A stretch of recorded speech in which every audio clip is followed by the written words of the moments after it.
iyo nagiyeyo simbizi ubwo ndacumura kuko mpugira muri ibyo by'umuntu uri muri administration y'iryo torero cyangwa urwo rusengero, aho kugira ngo ashyire umutima ku cyabazanya iryo jambo ry'Imana aje gusangiza abantu, we aracunganwa n'ahantu hava igiceri, hava inoti, hava iki. Ugasanga mu rusengero abantu batuye inshuro 3, amwe yiswe ngo nayishimwe, andi ngo na amaturo asanzwe, andi ngo na amaturo ngo yo gufasha abakene, andi ngo barangiza bagashyiraho na bya bifenesi nabyo bakabibetinga, bagakenyerera kuri amafaranga bakagenda.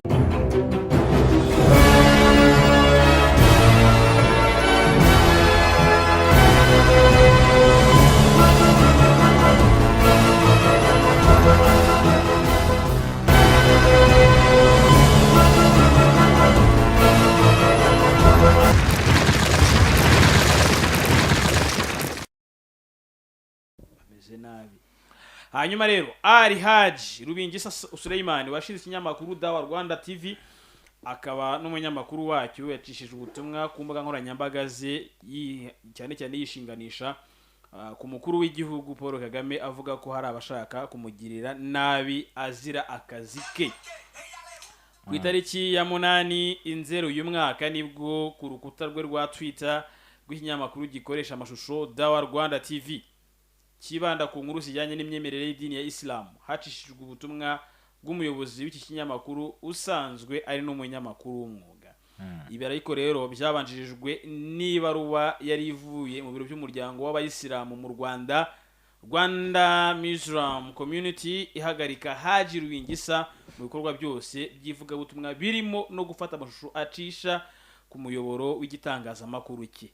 Umuyobozi wa Dawa Rwanda TV RY'UMUNYAMAKURU Suleiman yanditse ubu butumwa yishinganisha ku mukuru w'igihugu kubw'impungenge afite zo kuba hari abayobozi b'idini rya Islam mu Rwanda bashobora kumugirira nabi bitewe n'inkuru ikinyamakuru gikora. Yagize ati: nyakubahwa Perezida wa Repubulika, mbandikiye nishinganisha ku mutekano muke kubera bamwe mu bayisilamu b'abayobozi bari mu nzego z'umuryango wa RMC. Nkaba mfite impungenge z'uko nshobora kugirirwa nabi byavamo no gutakaza ubuzima. Murakoze muhorana Imana. Urumva? Nyuma yo kubona ubu butumwa rero, ikinyamakuru Umuseke cyaganiriye na RY'UMUNYAMAKURU Suleiman. Mu kiganiro bagiranye yavuze ko mu byatumye yishinganisha ari uko afite ubwoba bwo kuba yagirirwa nabi nk'uko byigeze kugenda mu myaka yashize, ndetse bikamuviramo gufungwa arenganywa. Ati 2015 ibi byarabaye, abantu baduhimbira ibintu tutazi, inzego z'umutekano zaraje ziramfata ziranjyana ntacyo nzi, nta nicyo nanakoze. Naje kumenya icyo ndegwa nyuma y'amezi 4, icyaha cy'iterabwoba nari narashyizweho nakimenye nyuma y'amezi 4. Yakomeje agira ati: ibyo rero byatumye ngira impungenge, nakwibeshya simvuge, hashobora kuza abantu nanone bakantwara nk'uko byagenze. Ati: nigiriye inama yo gutabariza umukuru w'igihugu kugira ngo ninabura abantu bazamenye ngo byagenze gute, kuko n'ubundi mbere byarabaye. Uyu muhaji rero yakomeje avuga ko bamwe mu bayobozi b'idini rya Islam mu Rwanda iyo bagiye kurenganya umuntu runaka babanza kumusiga icyasha bakamuhimbira icyaha kugira ngo byumvikane ko ari we mubi. Abajijwe impamvu rero akunda kugaragara sa n'ujya mu mitsi n'abayobozi b'idini, RY'UMUNYAMAKURU yasubije ko kimwe mu bibitera ari inkuru zicukumbuye akunda gutangaza kandi zigaragaza amwe mu makosa akorwa na bamwe mu bayobozi b'idini rya Islam mu Rwanda. Inyigisho dutambutsa nta kibazo ziteje, ahubwo dufite abashehe benshi bize ibindi bitari idini, ariko kuko babyize mu Cyarabu bagera iwacu tukabita abashehe nyamara atari bo. Yongeye ati: abo rero hari abakiri bato bagiye kwiga baza bapakiye. Iyo rero bahuye n'abo bandi twita abashehe bagasobanura neza idini, usanga abo batwita ko bakuze babifata nko gusuzugurwa kandi atari ko bimeze. ibi rero biri gutuma ngo hari abashehe bakiri bato bakunda guhagarikwa kubera ko bagaragaza ko bafite ubumenyi bwinshi buruta ubw'abakuru. Iyo bahagaritswe bahabwa umwanya kuri Dawa Rwanda TV bakaba ariho bacisha inyigisho zabo kuko bavuga ko babwira isi muri rusange. Akomeza avuga ko mu byo zira harimo ko igitangazamakuru abereye umuyobozi kivuga ukuri kwinshi kandi hari abayisilamu kivugira, nyamara ubuyobozi buba bwarananiwe gufasha. Yego, ngira ngo ni ibintu birebire birimo n'ibindi bitandukanye. yego. Rero uwo muze winjiye mu bayisilamu, ibibazo biba mu madini byo ni agatereranzamba, ariko nanone ubwumvikane buke wa muri administration z'amadini nizo ziteza ibyo bibazo. Kuko nk'ubu ngubu ufashe nk'ibibera muri ADPR, naho usanga ari ibibazo. indoro Burya hari idini ritajya ryishyira hanze cyane, Kiliziya Gatolika, naho haba harimo utuntu, ariko bari bafite ukuntu banabigenza bo barabikavari, n'ibihano byabo biranakakaye. Bashobora kugufatwaho ikosa bagahita bagufata bakakohereza nk'Iroma. Igenda ujye gusobanura, ntuzanagaruke ukajya nko mu rukiko baranagufunga, ahubwo urebye nabi bashobora no kutagufunga bakujyana ahantu ukajya wuhira nk'insenda. None se igihano ni iki se? Ni ukuvuga umuntu umuhannye ukavuga ngo mujyanye ngo kubi Paris, wowe wumva nyine ngo ari ahantu azajya abyuka ry'imirire, kandi wenda n'urugero ashobora kugenda akaba ajya yahirira nk'ingurube, ukaba ari aho ngaho. Hari umugabo wize mu kigo cyitwa TTC zaza kera mu myaka yatambutse, ngo hari abanyeshuri bajyaga bafata batorotse, noneho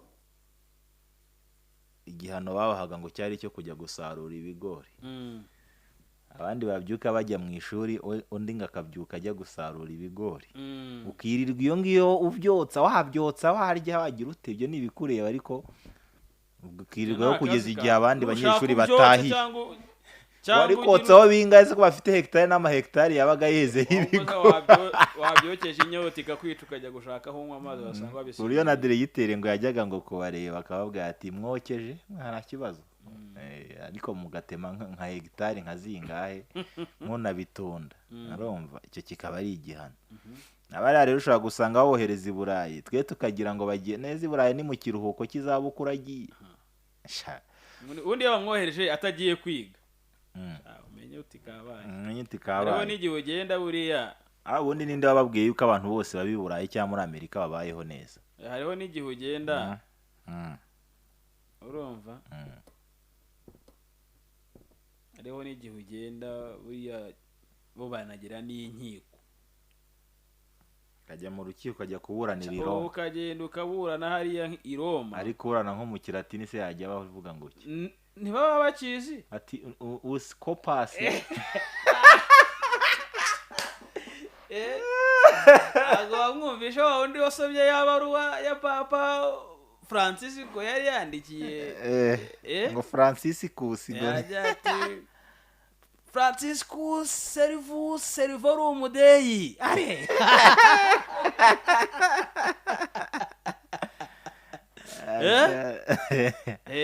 Za Kibungo yensisi ukamenya ko ari diyoseze ya Kibungo, ukagenda ubimenya. Naho ubundi ibintu biri mu madini byo ni ibibazo bikomeye cyane, kuko buriya ejo nahoze nganira n'abantu b'imbere muri ADPR, barambwira bati buriya wowe bita Izayi uyobora ADPR nyine, ngo biriya bintu ngo ntago yari abizi, kandi nawe yari ari ku ruhimbi hariya, sinzi ibyo bari barimo, wenda bari gusenga n'iki. Undi muzungu arahaguruka azunguza kiriya gitambaro iminota umwe ibiri, wenda ni nk'itatu cyangwa umwe ibiri gutyo.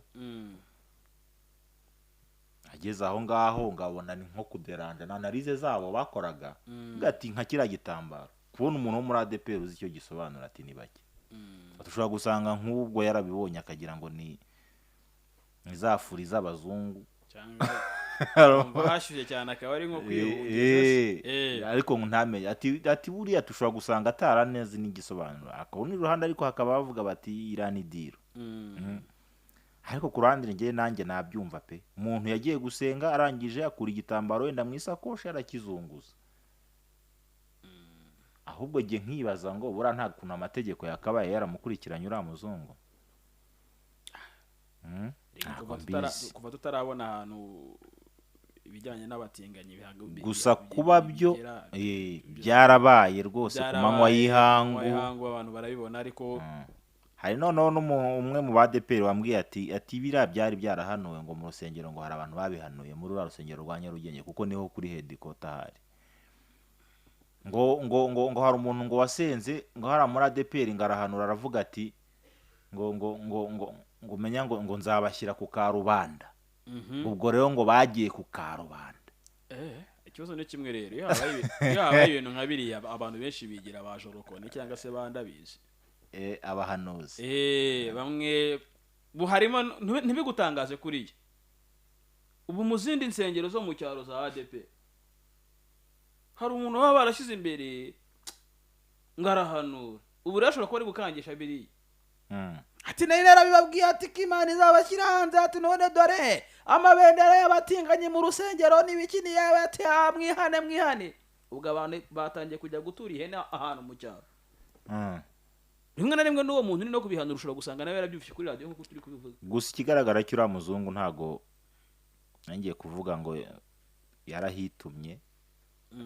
Urumva hari umuntu wahamutumye. Yego urumva hari umuntu wamutumye hariya, ntago yahibwirije kuhaza. Mumbabarire ni ikinyarwanda tuba tuvuga. Ni ukuvuga kuba byonyine yarahagurutse akajya muri uriya rusengero rwa Nyarugenge ntago tubigarukaho, turi kubihuza n'amatika n'ibibazo biba mu madini. Agahaguruka kandi azi ko ari kuri hedikota, nuko hari umuntu wari wabimutumye. Muri Anglikani byaranze, uribuka inama mpuzamahanga ya Anglikani yabereye mu Rwanda, iriya burango yari irimo n'abatinganyi. Musenyeri yarabwiye ati noneho tuzarya make dufite. Iriya ngo yari irimo n'abatinganyi noneho bafite na liste yabo. Amakuru twaje kumenya nyuma nuko ngo ku muryango hari abantu batari bemerewe kuhinjira, bamenyekanye ko ari abatinganyi. Kwanga rero ko binjira no kwerura akavuga ati nta butinganyi, nicyo kintu yazize. Ni nayo mpamvu wanabonye ko bahise buriya eyari yaciye inani itorero ry'Abangirikani. Ni eyari n'ubundi ryahise iyo ra ya nyuma niyo mu Rwanda bahise bitandukanya n'iryo mu Bwongereza. Aravuga ati reka twitandukanyije na Santabari rwose. Ntago ariko bakitandukanya ntayo ngo bishoboke kandi ari kuri hedikota. Hedikota segira ngo abantu muri no misi ntibasigaye nose nkubwiza ukuri ko hari ADP yo muri Uganda. Rekada. Iyo muri France. Ari nayo mpamvu mbahanga haburirwa bango ni niba abantu barigize. Ngo ni ADP ngitorero ry'u Rwanda. Niko bisigaye byitwa se. Akakanya se ntibivanye ku banyasuwedi barishinze. Ikibazo umuzungu iyo umwiyomoyeho nawe ashaka uburyo ki akunaniza akakugira nuko gucikamo ibice bibiri ugira ngo hari ikindi kuvuze. Ngiye rero niyo mpamvu rero nse nakubwiye ijambo rimwe. Ndakubwira nti rero nta dini nteganya gushinga, ariko nubwo narishinga sinabura abantu 15 banyoboka. Urumva? Ariko ibintu by'amadini ye nta hantu mba mpagaze buriya. Ngewe nitwa mpagaze. Oya ahubwo uri ntaho bari. Ntaho bari ngiye mfite aho ndi. Urumva? Ni ukuvuga bino bintu by'amadini naje gusesengura nsanga ni ibintu biraho byubakiwe hejuru iriya, biramanuka bitwituraho, noneho abantu nabo batangira kugira ukundi kuntu babijyana uburyo bwabo. Igitutsi kibi mu Kinyarwanda ni kabura idini, kubera ko idini rifite icyo risobanuye, ryaba iry'abantu bamenye mu gihe cy'abakoroni ndetse n'iryaba n'irya mbere muri gakondo z'abantu. Ariko icyo nkubwira ni kimwe, bamwe mu bayoboke b'amadini bakakwiriye kuba muhagarika kugenda mukababanya mu gihe bijya. nyine nicyo kibazo, idini riforumata ubwonko bwawe rikaguha ubundi bwonko bw'idini ukaba ari bwo ugenderaho. ejo bundi tuvugiye inkuru yuko mu rusengero rwa ADP Nyarugenge hazamuwe ibendera ry'abatinganyi. Namanutse gutya ngeze mu mujyi abantu barampagarika bati mwadusebereje itorero mwebwe. Bande nitwe twarimanitse se hano ntibyuzuyeho nafate te smartphone. Narababwiye nti mu byasomwe mwumvise karire wonse wazamuye ibendera ry'abatinganyi mu rusengero rwanyu. Ariko ngo nimware bubivuge ngo buriya ngo mwuka wera ngazabahana ngo kandi ngo si ubwa mbere ngo ubushize ngo mwavuze ko ngo hari abantu ngo baramuka basenga ngo bagahondagura ingoma. None kuki mwumva ko abantu mushaka kuba ariko ngo nibimenyetso ngo bya Yesu ngo ugiye kugaruka? Gusanga ageze nk'ikayonza cyangwa nk'agaruka. Sawa, agarutse agasanga n'ubundi abo kwawe wabicishije inzara amafaranga yose bajyanye mu rusengero, ubwazagusanga niyo yagusanga uri mu rusengero, niyo yagusanga ufite Bibiliya mu ntoki. Harimo ibibazo ubukene dufite muri ino minsi, dukuyeho ibihe by'izuba ndetse n'imihindagurikire y'ikirere. Ikindi cya kabiri giteza ubukene ni ikibazo cy'amadini n'amatorero. Abantu muri famiye usanga niba ari famiye y'abantu babiri cyangwa y'abantu batanu, abana batatu bateragise ku myaka yo gukora, hanyuma ise na nyina ugasanga umwe mu gitondo yagiye ku rusengero arashyingurana n'undi, hanyuma undi niwe uri gukora. Abo bantu bazakora bya bintu twiga turirimba ngo nuko tukiheza mu biribwa tugasagura n'amasoko, ibyo bintu bizakunda. Kandi yajyayo ugasanga niba ku rusengero hari umurima cyangwa hari ikawa nizo ari gukoramo. Ari gukorera Imana, ari gukora mu ikawa z'Imana. Wabyumvise? Niko wabimeze. Niba ari guteka ku rusengero ari gutekera Imana. None se Imana irashonje. Niba ari gukubura ku rusengero ari gukuburira Imana. Imana irashonje ku buryo iza ngewe rega ibyo nta nicyo bimbwiye. Iza kurya makaroni zatetswe we na nyira runaka. Kuba wajya gukora iyo mirimo ku rusengero cyangwa ku musigiti ngewe nta kintu nta nicyo bintwaye. Ahubwo umva ikibazo gihari.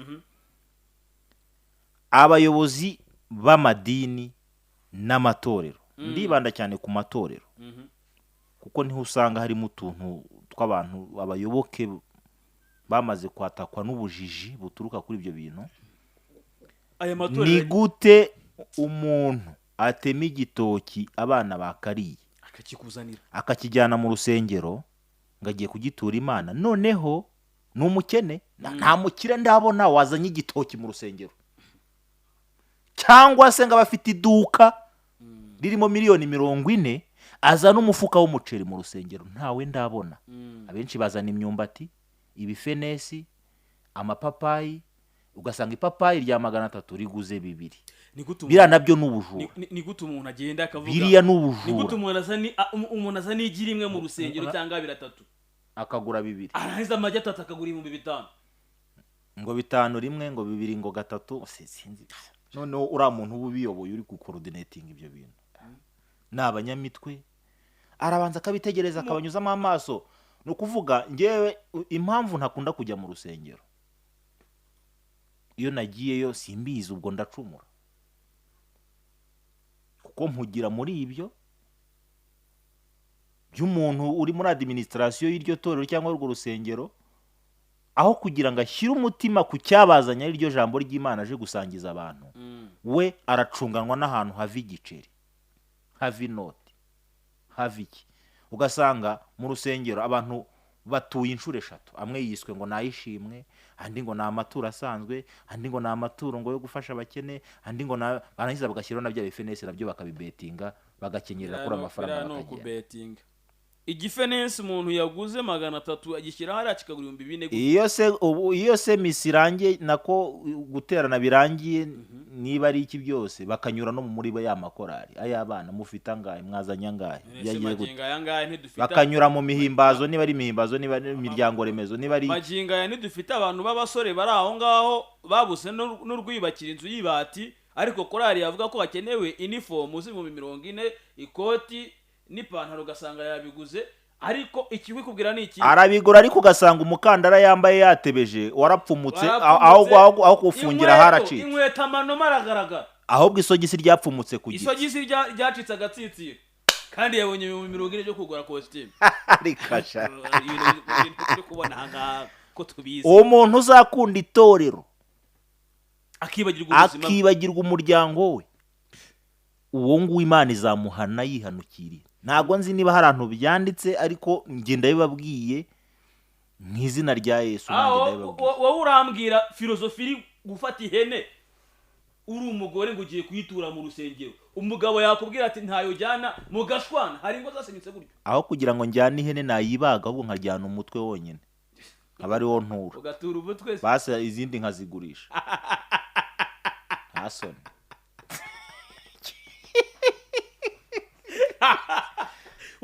ntabwo numva ukuntu nayibaga ubwo nyine ako gasosi tukagaha wa mwana uri mu mirire mibi ariko nanjye nkagira izo nsiga ugasanga ihene yose umuntu yirirwa atera ikorasi amagi arayatura umwana wo kuba umusatsi waracuramye ahubwo uzanye amagi arya amagi rya ayarya ese ubundi ayo magi aba ari buribwe nande bimeze nk'ayandi yo muri park abana bari amagi abiri mu mwaka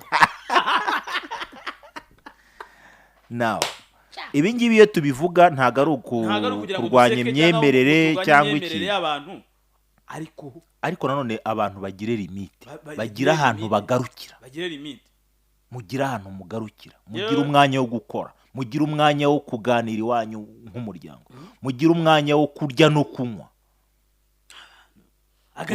agahinze kose urakabaramo itora ikibazo rega ntago ari abaturage nutabizana baraguca mu itorero cyangwa baguce ngo niba ari ku ruhimbi niba unuzongere kujya kwigabura hari n'amadini hari amadini ubona ko afite umurongo w'ibintu byabo bisetinze ariko ikintu kigiye gukora ku bantu ni utu tuntu twita udutorero unyura ahantu umunsi uri kumva akagoma kahinze unyura uzi noneho ibintu bibaho ngaho nko hafi aho ngaho nko mu rugo ngo bahashyize icyumba cy'amasengesho pasiteri araza bahanze bamuhibiriye ubwo niba byanze munsi y'urugo icyumba cy'amasengesho naho bararya kandi babiyirije pasiteri aza kubwira satari muri aya matorero y'inzaduka twitwa gutyo utuntu n'utundi azari utuntu wumva wongeraho ngo caci tundi hariya oya ndakubaza azari ahubwo arya hageze yahagata hari abandi mwihangane kuko pasiteri iyo hageze mwese muragenda mukajya kwicara kugira ngo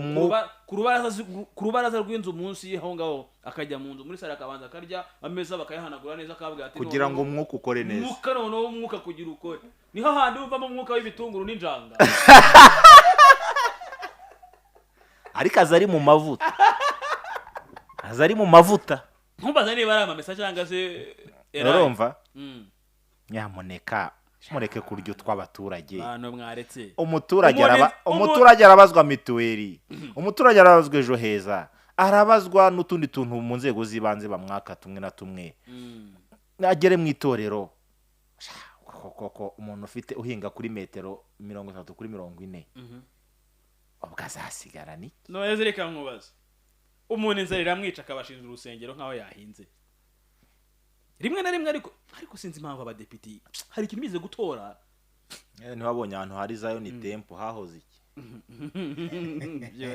urumva hari ikintu abadepite bari batoreye sinzi ahantu cyagiye igihe bari batoreye ko umuntu ugomba kuyobora byibuza itorero runaka cyangwa agomba kuba afite nivo y'ahantu yageze yarize ariko umuntu araza arafata Bibiliya bucuri arakubwira ibintu yafashe mu mutwe ugafata igitabo cy'indirimbo gicuritse akajya wumva ngo ndashima umusaraba azi ngo ni indirimbo yakangaye gusa ariko aragicuritse ibintu byose yifashe mu mutwe n'ibyo yigisha ni ibintu biraho harangiza yaza kwigisha abantu akabigisha ibintu bibatera ubwoba ku buryo bumva ko noneho igisigaye ari ugutanga ibyo bafite kugira ngo babeho neza umuntu akakwigisha kumvisha uburyo ki inka ufite mu rugo ari ikigusha zizakubuza kujya mu ijuru n'ibiki byose ibyiza nuko bazigurisha kandi nawe mafaranga ukazukatura Imana kugira ngo iguhere umugisha umuryango ibyo byose ugasanga biri aho ngaho rimwe na rimwe hari ikintu gikwiriye kuba n'ibi byitwa rika iri huriro ry'amadini mu turere hakwiriye kwicara bakanoza umurongo kureba ngo ni rike hakwiriye kwicara bakareba ese bite aya matorero aza naje ndimo nkubwira mukanyura bumva akagoma hano munsi y'umuhanda gahondagura ntiwamenya ngo pasiteri ninde ntiwamenya ngo izina ni ryabo ryitwa nguki n'ahandi hari ahantu ujya nko mu nkuru mu cyaro ugasanga nk'abantu baho ngaho bose umuntu yarabegeranyije ngo ni itorero ngo ryitwa runaka ngaba ngo basengera kwa runaka hari ibyuma by'amasengesho utamenya aho umuntu ajya gusaba ukabona nk'umugore aje igitenge gutya mu kwaha yafatiyemo nk'ingemeri y'ibishyimbo yatwaye atabyumvikanyaho n'umugabo yataha bagatimbagurana bikarangira induru batuye umutobororo ninde wonyweye sinamenya kuvuga nabi nibyo byingemo ntibihagarare nibyo byingemo bihagarare urandi ikintu tuvuga nabi. Okay, reka tuve kuri ingingo gato. Abayobozi b'akarere ka Kamonyi bitabye komisiyo ishinzwe gukurikirana imikoreshereze y'umutungo n'imari by'igihugu PAC, ariko bananiwe gusobanura uko bagiye gukorera inama mu kandi karere kandi amabwiriza ya minisitiri w'intebe atabyemera. Perezida w'inama y'akarere ka Kamonyi Nyoni Emilie Rambert yavuze ko ngo byatewe nuko muri kompanyi nako muri Kamonyi mumbabarire nta hoteli zihari, ariko umunyamabanga nshingwabikorwa w'aka karere Abiyingoma Gerard gitifu w'akarere akavuga ko bari bafite izindi mpamvu. Muri Kamonyi there is no hotel yakakira inama. Urabona hari hasa Gihinga hamwe tugize kujya turi Muhanga ahantu twasanze ikamyo yamenye umucanga mu muhanda. Yego.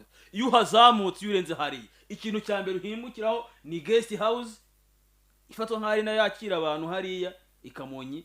Iyo uvuye hariya nta ntambwe zingahe zirimo, ahubwo barebaga bakavuga bati nitujya hano kubona ko iyi guest house ihana imbibi n'akarere ka Kamonyi aya essence tuzayakura he, mission tuzazisinyisha he. That is what is behind iriya guest iba hariya ndayizi n'abantu iri ku rwego kuba yakakira nk'abantu byibuza nka none se ku Kamonyi si nako ku Ruyenzi si ku Kamonyi. Yego. None se nta hotel hari yakakira inama ijyamo meya ambasha nizihari se oyagiye ngo haye urugero rw'iriya guest iri hafi n'akarere ka Kamonyi yakakira abantu se kuki se muri poza ariho bajya kurya none. Aba bayobozi bananiwe guhuza imvugo ubwo basobanuriraga PAC amakosa y'aka karere mu micungire n'imikoreshereze y'imari ya leta nk'uko byagaragajwe n'umugenzuzi mukuru w'imari ya leta. Depite Murara Jean Damascene yagize ati mwagiye mukorera inama mwagiye gukorera inama hanze y'imbago z'akarere ka Kamonyi mukayikoresha nta burenganzira mufite, mwabitewe n'iki? Gitifu w'akarere ka Kamonyi Gerard yavuze ko ari amakosa bakoze kuko banyuranyije n'amabwiriza ya minisitiri w'intebe. Ati muri uriya mwaka w'ingengo y'imari ni koko hari ibaruwa yavuye mu biro bya nyakubahwa minisitiri w'intebe yasohotse mu gihe cya COVID-19 yagaragazaga ko inama zikorwa zisabirwa uburenganzira. Hari ibyo rero tutubahirije bitewe n'ibikorwa byari bihari, dukorera inama hanze y'akarere. Ibikorwa byasabaga ko abakozi bafata umwanya uhagije. Igikorwa cya mbere cyari ngo icyo guhuza abakozi mu rwego rw'imibereho myiza y'abaturage. Hari kandi gahunda ko abaturage bose bari muri gahunda yo kubafasha mu kwivana mu bukene y'amafaranga bahabwa buri kwezi bagomba kujya bayahabwa kuri telefone. Yakomeje agira ati twasabwaga igihe gihagije kitari umunsi umwe wo gukoresha inama mu karere, dufata abakozi tubajyana i Muhanga bamarayo iminsi igera kuri 5 bahuza rwa rutonde. Iminsi 5 barya banywa baryama mbasha bariraho na karibira ariko sha. Perezida wa PAC Muhakwa Valence yavuze ko ibisobanuro ari gutanga bidasobanutse kuko ibyabo bakozi bagiye gukorera Imuhanga nako no muri Kamonyi byashobokaga.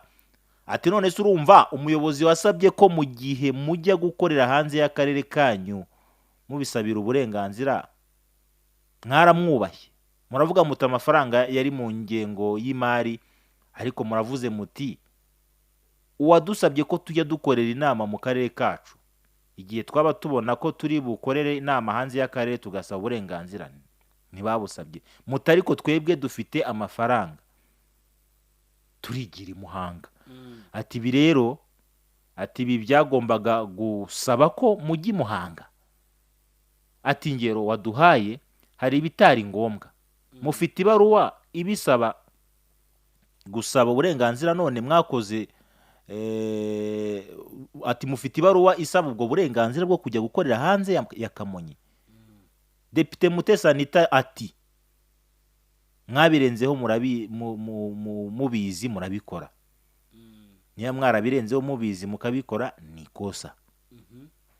Perezida w'inama njyanama y'akarere ka Kamonyi Nyoni Emilie Lambert yahawe umwanya ngo asobanura avuga ko ikibazo kirimo gusobanurwa uko bitari. Ati iki kibazo turimo turagisubiza mu buryo buhabanye kuko ikibazo hano si cyo inama yagiye gukora.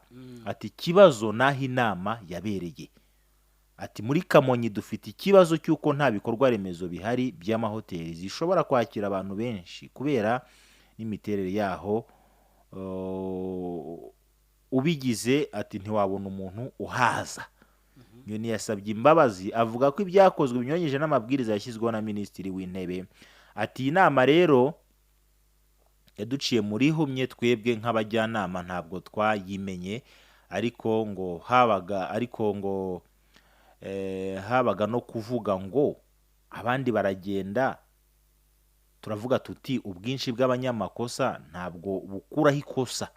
Kugeza ubu rero aho kuvuga icyakozwe muri iyo nama ni ugusaba imbabazi z'uko inama yabereye aho itagombaga kubera nta burenganzira dufite. Umuyobozi w'inama njyanama y'akarere ka Kamonyi avuga ko nyuma yo kubona ko ibyakozwe ari amakosa bahisemo kwikosora kandi ntibizongere kubaho ukundi. Singiye wahera hahera Kamonyi. ubushize yari meya na vice meya economique none uyu munsi ni gitifu na perezida wa njyanama. Urumva meya ntiyavuze. Meya aba yibereye hariya. Gitifu w'akarere ubundi niwe uvuga ati iyi nama nyine irabera. Ni nawe ukora ibintu byose bazanywa n'ibyo bazarya bijika biri hariya. Haka iminsi 5 abayobozi b'akarere hafi ya bose bari muri Muhanga nabyo Lewonse ni ikibazo. Hari uturere tubiri wenda ako ku Ruyenzi hari ntago babura hano. Hari uturere tubiri tudafite ibikorwa remezo. Ntatwo maze na za Gisagara. Ubundi kera Gisagara niyo yabaga iri gukora inama ikagihuye ariko ibyo byarakemutse. Hari yeshe wo gukorera. Nyaruguru nayo yasaga ihuye ariko ibyo bintu byarakemutse. Ngoma ariko bari bafite sendoze. Ngoma kuvana kera burya inama zabo bariyenacaga zikabera hariya muri sale. Byabi byo kuvuga ngo barafungura bagafata umuntu hano uteka kabagiza hoteka yo bakarira. Ngoma se aho kurara babaga bahafite iyi nama y'iminsi 5 barya banywa baryama. Yari bubere. Ndibuka ko abantu bakoraga inama bamwe bakajya kurara harya muri yari habagamo amacumbi. Niba gukora vuga tugiye gukora nk'ayo iminsi nk'ine ariyo tujya kurara tukijya muri ibyo byose bitandukanye. Ariko icyo nakubwira ni kimwe. Kamonyi ni ikibazo.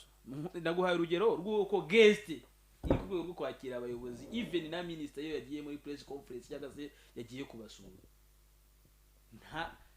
Uko ubona iyo korutire yahangaha hano ari umunara naha kwacu nuko bihagaze. Niho bafatira lunch ari sare yisanzuye aho wakibaza cyabateye nta kindi kandi cyumva. Icyambere rimo gusinya urudere emission zuko abantu bavuye mu karere bajya mu kandi yewe bakanabara batesanse twanguye yingana gutyo nicyo ngicyo. Naho ubundi imuhanga se ari iki kidashamaje. Icyambere niba bashaka hoteli ariyo Splendid yari ntiruta hoteli nzi iba hariya ku Ruyenzi. Yaba kwa bapadiri muri Rumina n'ahandi muri za Saint Joseph n'ahandi Muhanga ntiharuta ibindi bice biri hariya. Hari n'ahantu kuri paruwasi hari hafi wenda gucuri kujya mu Kibuza Kamonyi. Hari kuri paruwasi ya Kamonyi hirya ahantu hari amasuka aho bavuga ngo papa yarahageze aho mugisha ubutaka rabanga abanyarwanda beza kwita ku masuka. Naho nuko hari urwego rumwe. Ibi rero ni bigenda bikorwa nkana n'abayobozi kugira ngo bibonera amafaranga yaba ya mission ndetse nayo kuvuga ngo essence twanguye yingana gutya hanyuma ni bese gahurira aho ngaho. Rimwe na rimwe rero wahura park bagenzuye akantu kose nta uretse kizagenzura ameze yo muri IPRS ngira ngo rero uko nguko niko byasobanuwe, ariko tukiri kuri park, abadepite bagize komisiyo ishinzwe gukurikirana imikoreshereze y'imari n'umutungo by'igihugu park bongeye kubaza ubuyobozi bw'akarere ka Rubavu umushinga wo kubaka isoko rya Gisenyi umaze imyaka 13 utararangira. Isoko rya Gisenyi ryubatswe 2011 ariko na n'ubu aho ryahagarikiye naho riri. Mu 2010 abatuye n'abagenda mu karere ka Rubavu bari batangiye kwicinya icyara ko bagiye kubona isoko rigezweho riri ku rwego mpuzamahanga. Gusa iki cyizere cyaje kuraza amasinde kuko iryari ryatangiye kubakwa ubu ryabaye ikigunda.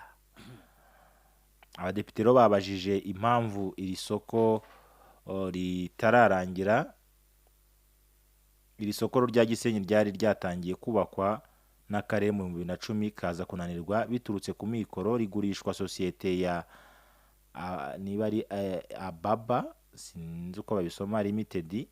Ibi nibyo byabaye impamvu yo kweguzwa kwa ni ABBA n'ubundi sinzi iyi company yariyo. Ibi rero ngo nibyo byabaye impamvu ngo yo kweguzwa kwa Shehe Bahame Hasani n'abayoboranaga nawe mu 2015. Icyo gihe inama nyobozi y'akarere mu masezerano yari yagiranye n'iyi kompanyi yavugaga ko igomba gutanga miliyari 1 na miliyoni zisaga 300. Inama y'akarere itungurwa no kubona imirimo yo kubaka itangira nta na make aratangwa. Icyo gihe rero hatahuwe ko wari umunyamabanga nshingwabikorwa w'akarere ka Rubavu Kalisa Christopher ngo yari yaranditse asaba inguzanyo yo kubaka isoko muri BRD, ayisabira ya company mu gihe n'amafaranga yasabwaga yo kwishyura yari atarayatanga.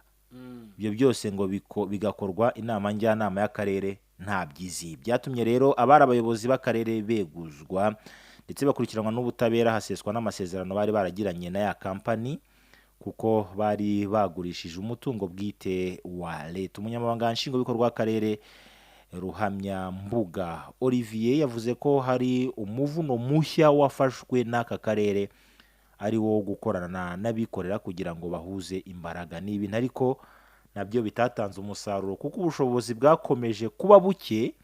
Gusa kuri ubu ngo abikorera bafashe umwanzuro wo kugana banki kugira ngo ibahe inguzanyo yakuzuza umugabane wabo kuri iri soko. Abikorera babashije rero gukusanya miliyari 1 y'amafaranga y'u Rwanda mu gihe akarere ko kishatsemo ubushobozi gakusanya agera kuri miliyari 3 ubwo zibenye. Ati rero bigaragara ko amafaranga yashize ni hakomeze kuboneka ndi hanyuma habaho gusubira mu biganiro. Ati ubu ngubu aho bigeze ngo nuko bamaze kugera ku rwego rwo gusinya amasezerano kugira ngo babone inguzanyo yo kuryuzuza. Ibi nibyo basobanuriye PAC. Vice President wa komisiyo ya PAC Wineza Berine yahise amubaza igihe rizuzurira, cyane ko ingamba zo kuryubaka ndahashobora kuzava ibisubizo ari ibintu bihora bivugwa. Ati rero mugomba kutubwira mu by'ukuri rizuzura ryari. Umuyobozi w'agateganyo w'akarere ka Rubavu Deogracias Nzabonimpa yavuze ko ibyakomye mu nkokora ibyo bikorwa ari imitingito yabaye mu bice by'uburengerazuba. Imitingito yabaye ejo bundi iturutse muri Repubulika ya Demokarasi ya Kongo. Ati bitandukanye no mu bihe byahise. Ati uyu munsi noneho ubuyobozi bw'akarere ka Rubavu bwatanze igihe ntarengwa iri soko rizaba ryabonekeye. Biteganyijwe ko ngo rizatangira kubakwa n'ubundi mu kwezi kwa Kamena, rizarangira kubakwa mu kwa gatandatu kwa 2024. Ariko rero iri soko rimeze nk'iryuzuye. Icya mbere rirasakaye ariko ibintu ako hejuru hari ibigikomeje. Ibintu bikeneye gukorwamo muri iryo soko ukuri wanaho ntago byajya munsi ya miliyari. Ariko aho bageze niho hakaze. Bari kugabira ugenda ibisigaye byikorere. Bitungutu umuntu yadukora. Arewe tudusigaye. Uretse kukubona wirukanka ku muhanda.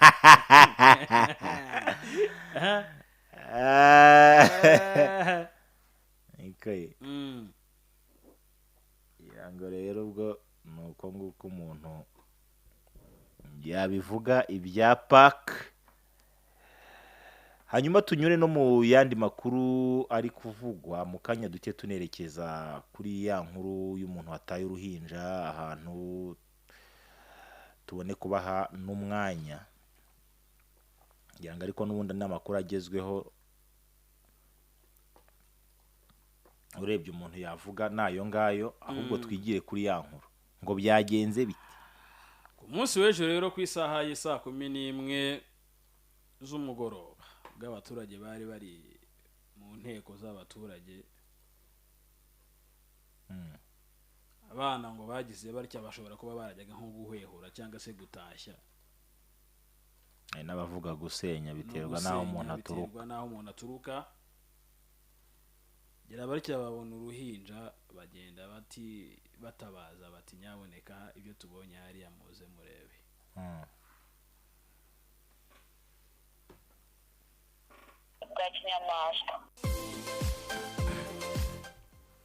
Gitifu w'umurenge wa Kazo umurerwa Donatire avuga kuri urwo ruhinja rwasanzwe ubwo ni mu ishyamba ni hehe ni ku gasozi niko bavuga ubwo urumva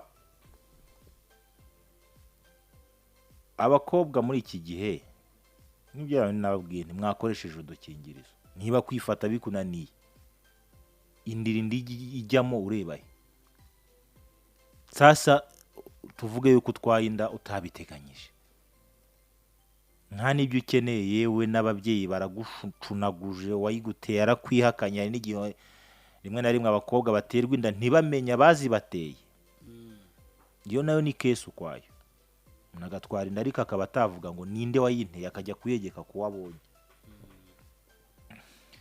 undi nawe ati sintera inda n'iki arakwihakanye ababyeyi bativa hano genda mu mutwe bitangiye kwivanga utangiye kugira ibintu bimeze nk'ihungabana. Niba uruhinja ugiye utwita amezi 9 ukajya ku gise umwana agasohoka ari muzima aho waba wamubyariye hose uretse ko abantu bashishikarizwa n'ubundi kubyarira kwa muganga ugatinyuka ukamwica basi yamujyana aho ku muhanda akamufubika ari muzima ko tuzi kese nyinshi z'abantu babaye n'abagabo n'abagiye bakurwa mu misarane bubariho.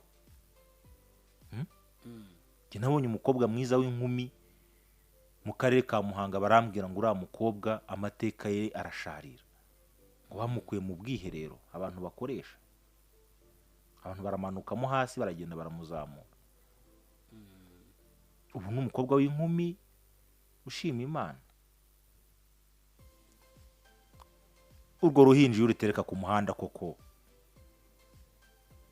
narwo rukiberaho urarunigira iki rwageze mu isi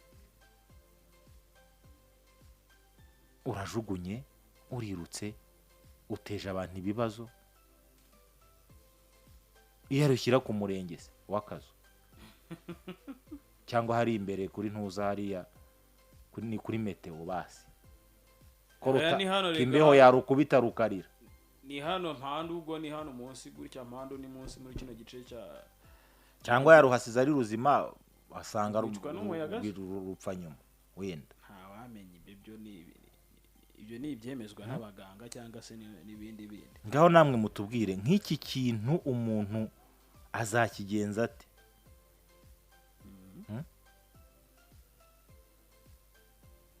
Abantu bakimeze gutya muri iki gihugu ntago nari mperutse kumva umuntu wishe uruhinja rwe yabyaye yakuye mu nda. Ntago mbimushinja wenda bishoboka ko rwishwe n'undi cyangwa se akarubyara akaruti iwabo mu rugo.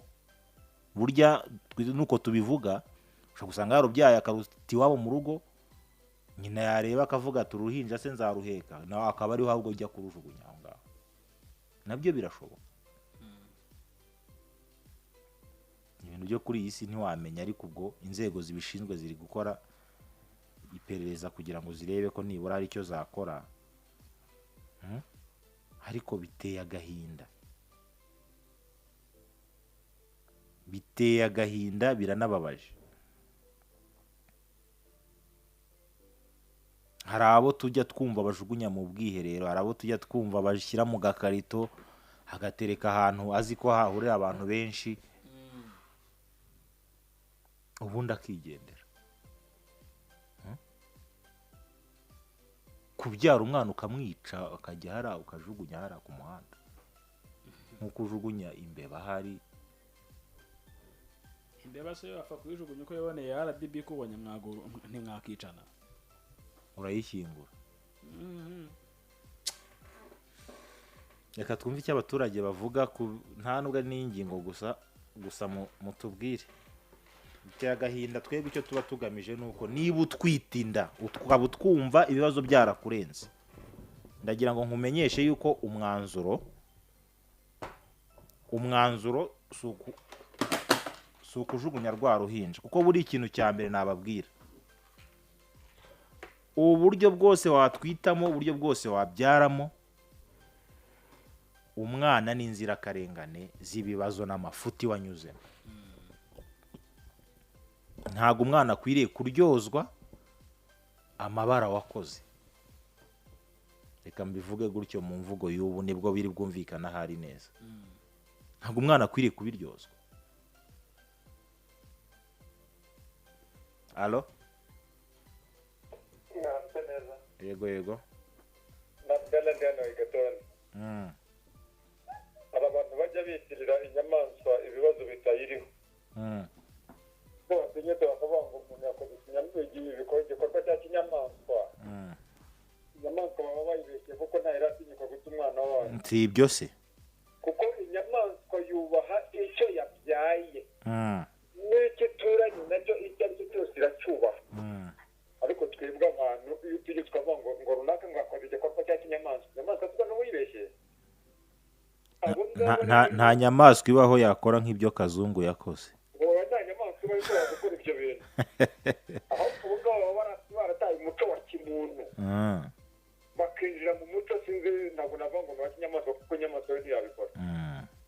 Ikirere kiriho kw'ibyo rero abo bantu njye mbona bakwiye gukurikiranwa bagafatwa bagafungwa bakabanza bakaryozwa ibyo bakoze.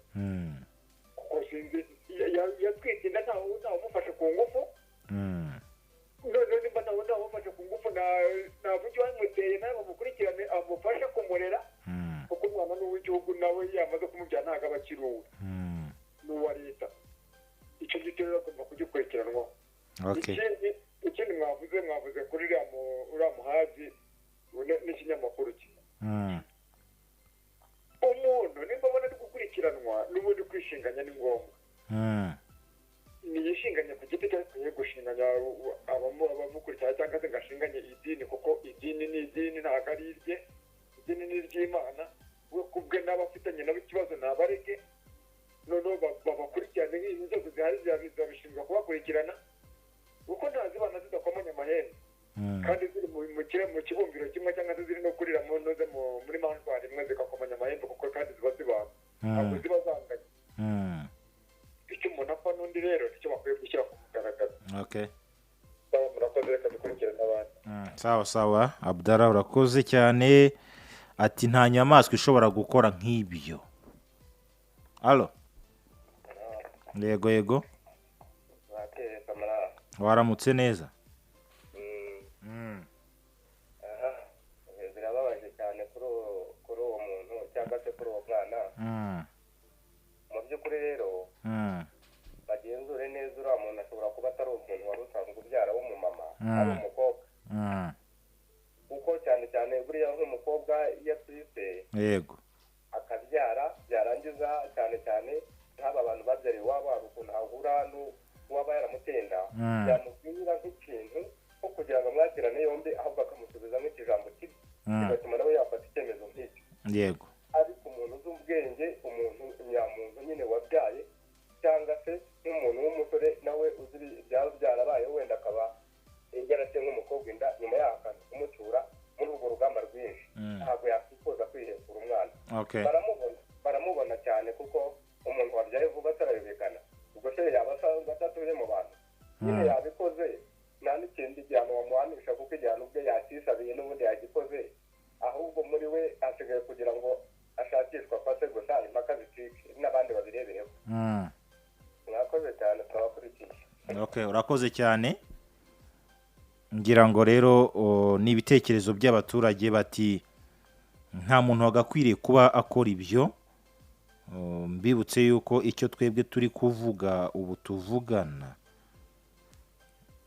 ari ikijyanye n'uruhinja cyangwa se n'uburyo abana b'abakobwa muri iyi minsi bari gutwara inda bakananirwa kwakira ibibazo bacamo, kuko buriya kubyara ntabwo ari ukutwara inda gusa ngo hari ibyo ucamo mu mezi 9 mu gihe cyane cyane watwaye inda utateganyije. Ariko se nanone umwanzuro ni ugubyara rwa ruhinja ukarujugunya, cyangwa hari ukundi byagakwiriye kuba bimera? Halo, aramutse neza. waramutse? Amahoro. Amahoro. Yego. Umuvandimwe wanje nawe ndamuramukije. Yego. Ndamuro ndi hano i Rwamagana. Biba bigoye ariko ntabwo ibyo bintu ari ibintu byo kurebera cyangwa ngo bishyigikirwe. Ikintu numva kigomba kuba kiriho, inzego zibishinzwe zigomba gufata umwanzuro hamwe, kuko niba uri umukobwa ugatwika inda ikagera mu mezi 9 ugafata umwanzuro wo kubyara umwana ugahita umujugunya, haba hari izindi ngamba zigomba gufatwa. Kandi ntabwo ari ikintu kiba gishimishije, byaba muri karitsiye wenda uwabikoze atuyemo, byaba n'ahandi hantu cyangwa byaba no ku bandi bantu babyumva, rimwe na rimwe usanga ari ubugizi bwa nabi buba bwakozwe bugambiriwe. Yego. Umuntu wowe rero niyo mpamvu agomba gufatirwa ibyemezo. Okay. Akomeje tubateze amatwi, hari ibindi mwakomojeho by'amadini n'amatorero. Abantu batetse baratembagana. Hari ubudini bwagiye buza mu makaritsiye rimwe na rimwe, tugasanga abantu bameze gutyo, ugasanga umudamu atwaye ingemeri y'ibishyimbo hari ibindi rero byacitse, ugasanga bangana ngo umuntu agiye gusenga. Mu rugo hari ibibazo byugarije urugo. Amafaranga akayafata akagenda akagura agafuka k'umuceri ngo ayashyiriye umukozi w'Imana. Ariko ibyo bintu kuko Imana yabiguhera umugisha. Hari abandi bantu ufite bakennye muri famiye yawe wirengagije, ariko ufashe ibyo bintu ubishyiriye uwo muntu. Hari ibintu biba bibabaje. Ati pasiteri ntabwo yajya kubwiriza atari umukozi w'Imana. Abawe baraburaye ariko barariye. abagira ngo agiye mu mavuta neza, n'abajya mu mavuta wo utariye. Hari ibintu biba bidakwiriye, kandi hari ibintu ko kwa muganga usanga abantu byarabagize koronike, ariko ntabwo ari byo. Gusenga nibyo, ariko nanone banza utekereze uvuge ati ibi ngibi ugomba kubigenza gutya. Wavuze ngo ngewe ngo nta hantu mbogamiye.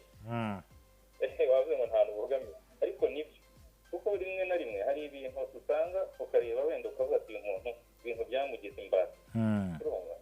Rimwe na rimwe hari igihe urabona wenda nk'iki gihe cy'itangira ry'amashuri, umuntu agiye gusenga aritatse, hari ahantu hagiye kubaka urusengero. Ngewe nzamena ikamyo y'amabuye, nzamena imicanga ye. Mfite murumuna wawe ugiye kwiga, ntabwo wamufashe kugira ngo umutangirire amafaranga agiye ku ishuri, ariko nubikora ku rusengero abakristo ye ngo barakureba neza. Oya, ntabwo ari byo.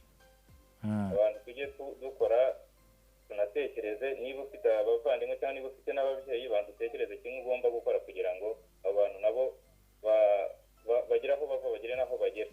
Cyangwa rimwe na rimwe mugani nk'uko mwabivuze, bavane mu mirire mibi niba hari n'abahari. Ibyo ngibyo rwose muba mwakoze, muba mwagiriye n'abantu inama. Okay, urakoze cyane. Ingingo nyinshi twavuzeho, nawe ushobora kuvuga ku yo wumva ushaka. Halo. Waramutse kamarade. Waramutseho. Nafunguye hari inkuru irimo hagati. Numva uri kwitsa ngo hari ahantu ngo Kigali ngo basanze ngo idarapo ry'abatinganyi. Muri iyi minsi mwavugaga ko imeze nabi mu batinganyi. None bageze n'aho bazamura idarapo kugira ngo noneho babone abayoboke benshi. Numva ngo ahantu bamanitse iyo darapo ngo mwarageze hari mwashakaga inkuru, ngo abantu barabinuma ngo muhaje kwamamaza iyo nkuru y'abatinganyi. Ariko rero nubwo abantu bamwe badashyigikiye ubutinganyi, ariko ujya kumva ngo hari nk'umusore watunze urutoki ngo uriya ngo nta mugore ngo ajya atereta waba ngo acunga ngo yabona nk'ikigabo ngo kigenda icyo kivuye nko mu kabari ngo yagicakiye ngo kandi ngo umugore wakamutinya abantu nk'abo bagiye bariho hirya no hino mu gihugu nubwo bakiri bakeya naho kuri icyo kibazo cy'uwo muntu w'indaya wataye uwo mwana bishora mu bwaya bakabigira bizinesi bakamera nk'abacuruzi bashoye imari hanyuma umusore nawe yamuha 5 bye yayimutera ugasanga yangaruka imugezeho kandi yarabikinishaga yishoye mu mibonano mpuzabitsina idakingiye ubwo rero bajya bitegura n'ingaruka nyine ubwo ubaho hari nawe yihishe mu mashyamba cyane azi ko ingaruka zamugezeho arajya muri gereza yego sawa rero yari Sarusi Karengera Rwamagana mbakuri sawa Sarusi arakoze ati naho ubundi iyo ndaya yataye umwana yo arumva alo yego Abuduru ntago ari Abuduru umuvandimwe yego bimeze bite sava Erike mu Gatura ndashaka kuri cya kibazo cy'ura mu mama wataye umwana nyarutsa hasigaye iminota mike cyane ikibazo mfite niyo bavunza abasore bateye inda umuntu wajugunye umwana wavutse bamufatira uwo mwanzuro ni ukwica nyine ni burundu ahubwo bagakajijeho bagahiga undi mwanzuro ufatika kuko ntabwo ibyo ni uguhohotera ikiremwamuntu yamureka wenda akazareba ko batazamufasha erega n'umuntu udafashijwe nakafashwa n'umuryango na leta ifasha umuntu cyane rwose uraba yakoze icyaha gikomeye pe mujye mutuvugira nk'abantu namwe ubwo n'undi wabitekerezaga ashyireho akadomo oya n'undi muntu ubitekereza mbe ko ari uguhohotera ikiremwamuntu binakomeye cyane birakaze pe sawa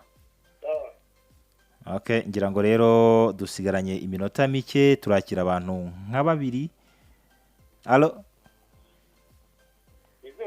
yes mwaramutse kamarade nariho waramutse neza ufite amasegonda 10 munyabyingo kangera kinyaruvumu ubwo ni ukubango rero uriya muntu wahuteye uriya mwana bashake buriya gihe natangiye gutekereza nsanga wenda hari n'igihe yaba ari umwana w'umunyeshuri watekereza ukuntu azasubira mu ishuri n'inuze n'uruhinja cyangwa n'iki nkakeka ko wenda ariwe yaba yabikoze ariko nanone niba atari nawe ibi bikorwa by'inuze byo guhotora abantu bya hato na hato reba ejo bundi hagati ya Mutenderi na Ntuze na Murama umugore bahiciye none reba umanutse gaturagera Mpandu nabo ngo bahataye umwana bahotoye ni ikibazo rero kimaze kurenga rimwe na rimwe ubwonko bw'abantu ariko jewe mu cyifuzo cyanjye uko ntekereza bariya abantu bagenda bafatwa bahotoye abana abaganga bazatubabarire badufatira amaraso yabo barebe gurupe zabo z'amaraso uko izarizo kuko buriya umuntu babyaye umwana agafata n'icyemezo cyo kumuhotora uriya muntu aba ari hejuru y'inyamaswa nta nubwo navuga ngo afite amaraso nk'ay'inyamaswa bazadukora icyo ikindi rero nanone ubu bugenzuzi buhari bwa pasi mu by'ukuri pe bugiye kuzaba ruhemuzi ntakekwa kuko sinumva ku mugani umuntu ukuntu ava nimba ni mu karere ka Kamonyi ni Kamonyi Karongi ni Kamonyi akajya gukorera Imuhanga abaturanyi Imuhanga akarere nikagira sare reka tubanze twibaze oya wenda sare yo baba bakeneye n'ibiryo n'ubukundi kuntu bagomba gufatwa nka hoteli ariko nanone Kamonyi yose ntago yabura ahantu unese ubwo ntago yabura ahantu hari hoteli rero ni usanga rimwe na rimwe abaturage tuhombera hari zari bitugenewe wenda zakagombye kutugeraho ugasanga ntibitugezeho ahubwo bajye bakurikirana barebe niba bari n'umutungo bangirije w'intuze w'akarere bawuryozwe yego kuko babyumvikana iyo ngiye munyabugingo mvuye iwanjye nkajya mu murenge wa Kibungo harya mu murenge wa Bukira habuze ahantu nakakirira abantu b'inshuti zanjye sawa urakoze munyabugi. murakoze ngaho nguko igitekerezo cyanjye ni Sawa munyabugingo dusigaranye iminota 3 turakiramo abandi bantu nka babiri kugira ngo wenda nibyo bitekerezo byanyu mu bitambutse kuri 07 101 100. Allo. salama kamarade Salama. Ihangane sinzi uko biba bigenze. Umuntu wa nyuma kuri 07 101 100. Tugane ku musozo w'ikiganiro imvano y'ibivugwa cy'uyu munsi. Allo. Waramutse kamarade Waramutse neza. Mahoro nari peni kukabuye muri Mpanga. Muri Mpanga kukabuye aho mumeze mutera? Kukabuye turamahoro. Mpanga muratwumva neza? Mpanga turabumva noneho muri iyi byaciyemo. Byaciyemo ubwo mpaheruka rwose mwarambwiye muti muzarebe ukuntu mubigenza tubumve. Ubu muratwumva nta makaraza? Kuri telefone ndi mu murima ndabumva gatanu ku kandi. Okay, nicyo twashakaga natwe. Kuri aba bayobozi rero bari kugenda batisagura umutungo wa leta bajya gukorera inama ahantu hose bumva bishakiye. Basi bahagurukire rwose ntabwo ari byo. Naho ababyeyi bafite umutima hari umuntu uvuze mu kanya ngo inyamaswa zibarusha umutima mwiza ntabwo abe aganibaza ukuntu umuntu yabyara umwana wese akamwica akamujugunya uwo muntu nafatwa azahanwe bihagije. Okay. Sawa urakoze cyane. Dusuriza abanyakabuye aho ngaho Mpanga turabakunda cyane. Kabuye mu marembo ya gisirikare turahari turabakunda. Ndababona rwose ebana ni sawa cyane. Sawa. Ngira ngo ni nahanga dusoreje ku Kabuye urahazi rero. Ku Kabuye ni hafi y'ahantu hari amazi hari n'ikiyaga. Yego ugiye kwinjira mu kigo cya gisirikare hano. Isantere ikize cyane ifitemo irimo amafaranga. Hari abafite amafaranga kabisa nanjye ndabemera. Ni hahantu ushobora kugera ugasanga ikintu waburiye inaha ahubwo ho urakihasanze. Mu marembo hari y'agahanda kajya ku gisirikare tuba tubabona cyane. Ubwo twizeye ko mumeze neza cyane. Dusoreje ahangaha ariko reka mpa amahirwe uyu muntu. Allo. Yego. Boneri kugarutse. Uzwi ku izina rya Idirisa mu Gasozi. Nagira ngo mbasezere. Urakoze. Nanabashimira ibiganiro byiza mwa mwatugejeje. Okay, urakoze. Imana ibarinde. Ni naha rero dusoreje ikiganiro imvano y'ibivugwa cy'uyu munsi. Mwese mbashimira ko mwagikurikiye muri benshi. Ubwo twebwe nakagaruka ku munsi w'ejo. Leonce nawe ndagushimiye. Wakoze cyane kamarade.